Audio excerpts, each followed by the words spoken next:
Hello, my name is Casey and I am the Director of Life Enrichment here at Bethany. I am going to be talking to you today about the grievance process in the CBRF. So first of all, what is a grievance? A grievance is a concern, it's not a complaint. It gives us at Bethany an opportunity to look at the concern that they have and come to some sort of common ground. It gives an opportunity for us to fix things or to explain things to families or to our residents that may have concerns or just don't understand things. So who can file a grievance? Anyone can actually file a grievance. I've had people call me and file a grievance who have never actually stepped foot here at Bethany. So they have heard something while they were on the phone, or they have a concern about something, and they give me a call, and I have the responsibility to investigate it. So how can grievances be filed? They can be filed in any which way: verbally, written, phone call, anonymous, email. However, we have a process for employees that we would like you to follow. So first of all, we would like you to find out who is actually voicing the concern. Who Don't come up and say a bunch of residents are voicing a concern. We need to know exactly who the grievance is so that we can justifiably follow up with the grievance. You are then going to fill out the appropriate green sheet for where the resident is located. If the grievance can be taken care of immediately or within your shift, you do not need to utilize the grievance forms. Example, my dinner is cold. The expectation would be that you warm up the dinner for them and make sure that it is to their liking. My dinner is cold every single night. I'm the last one served. I'm really upset by this. That would be a valid grievance and not something that you can solve within your shift. So you would need to fill out the grievance form. So each entity has its own grievance form. In the RCAC, the Pines, it would go to Deb Ehrenberg.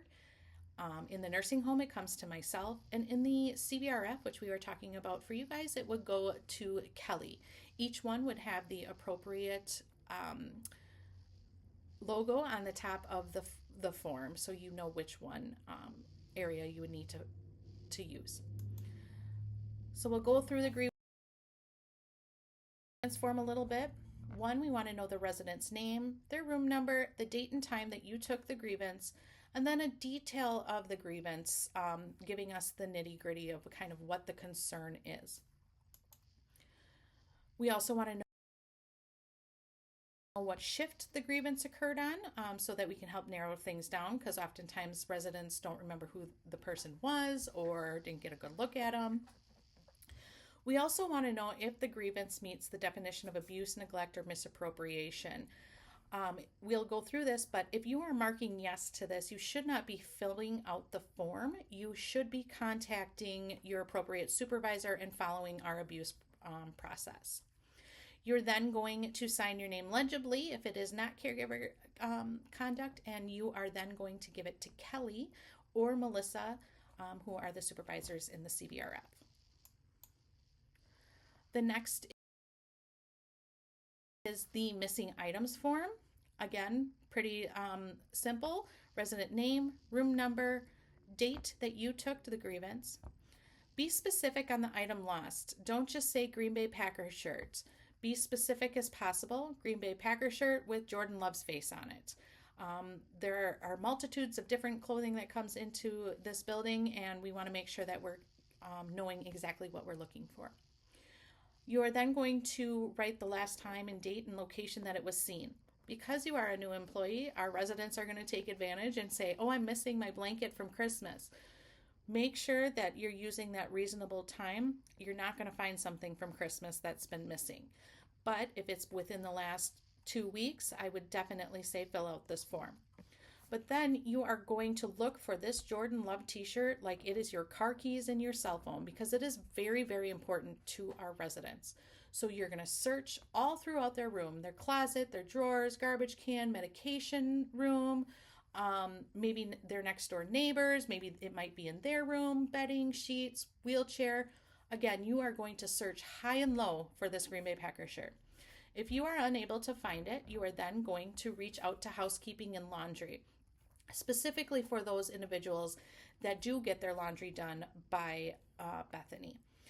You're going to ask them, hey, was it on the inventory sheet? If they say yes, I haven't seen it, or maybe sometimes it's just down there and hasn't gotten back up, but you're going to ask them about this Green Bay Packers shirt.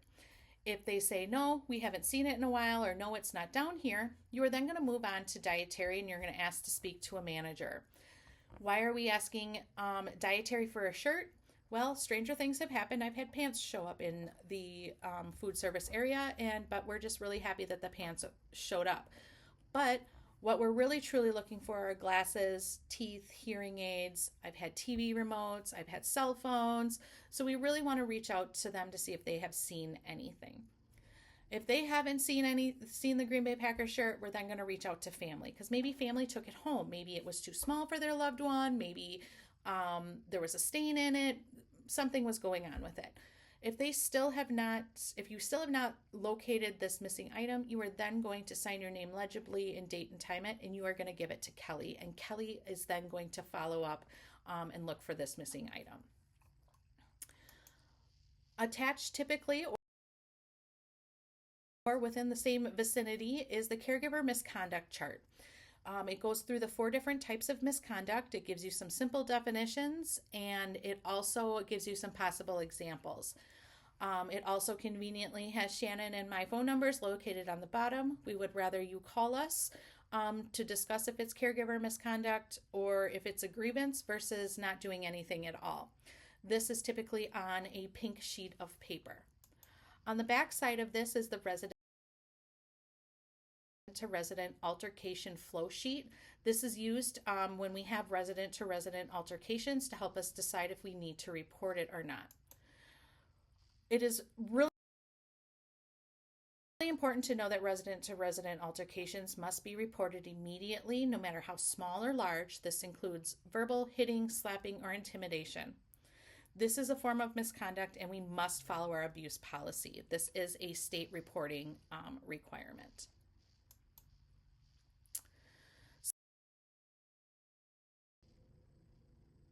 So I'm kind of a statistic nerd, and I've been keeping track of our grievances in the nursing home.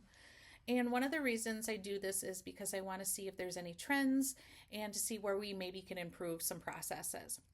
So in 2021, we had 55 grievances, which we had 30 and a half nursing care concerns and 18 missing items.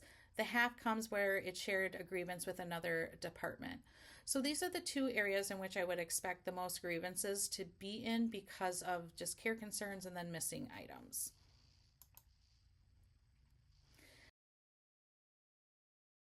In 2022, we had 53 grievances. We had 18 care concerns and 31 missing items. I started to really watch this because our missing items actually doubled from the year prior and wanted to really kind of know what was going on. So I started a performance improvement plan, and we called it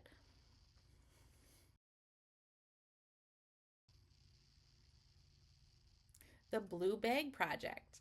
So basically, any new item brought in, it will be placed in a blue mesh bag within the room, and it has their room number on it. In long term, in the nursing home and in the CBRF, there's one hanging in the bathroom. In short term, in the nursing home, we have 2 hanging in the bathroom, one for day of entry and one for the next day. It provides an opportunity for our laundry to inventory, wash, label, and prior to giving it back to the resident. So when a missing item does happen, we can look at the inventory to see if it was ever inventoried. Any non-items must go through social services, or in this case, it should go through Kelly and Melissa so that we can inventory that to be able to put in their chart. This is things like jewelry, glasses, hearing aids, iPads, things of that nature, some of those high value items.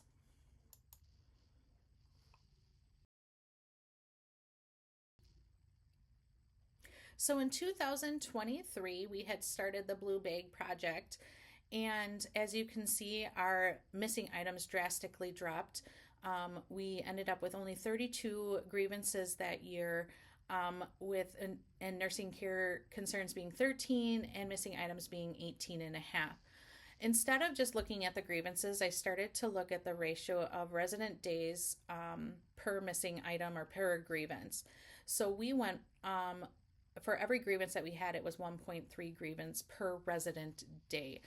And resident days, as you can see, we had roughly 23,000 resident days. So what that means is each resident gets a day for each day that they are here with us. So that is actually a pretty good number.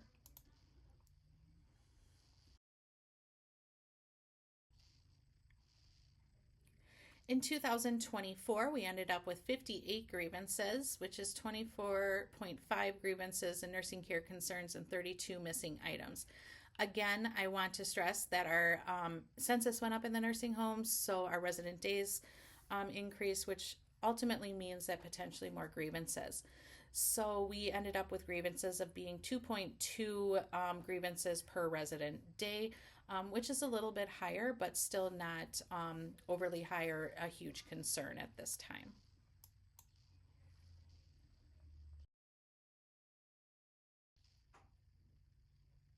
So in 2025, we ended up with a total of 47 grievances for the year, which is 1.7 grievances per resident day.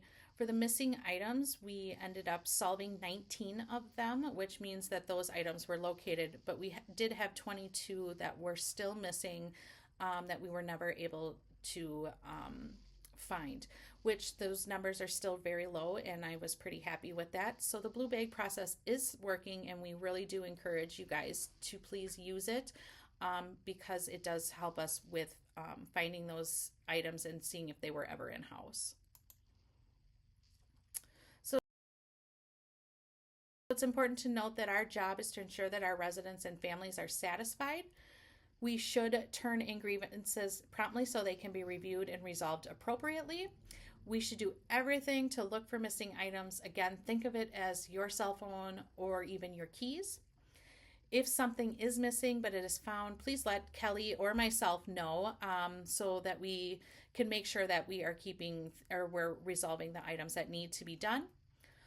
All missing items are often purchased, and this is not something that we budget for. So high items such as dentures, glasses, and hearing aids, which does amount to a lot of money. Dentures are typically about $1,000 a piece, glasses $100, and hearing aids $500 a piece, which can add up very, very quickly. So we encourage you to follow the processes that are in place so that instead of the money going out towards these missing items, they can come back to resident care and to ultimately to us as employees.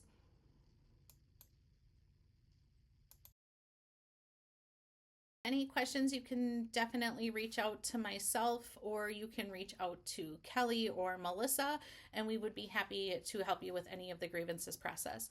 We would rather you ask us questions than not tell us anything at all, because ultimately our residents are our customers and we want to make sure that they're satisfied. Thank you.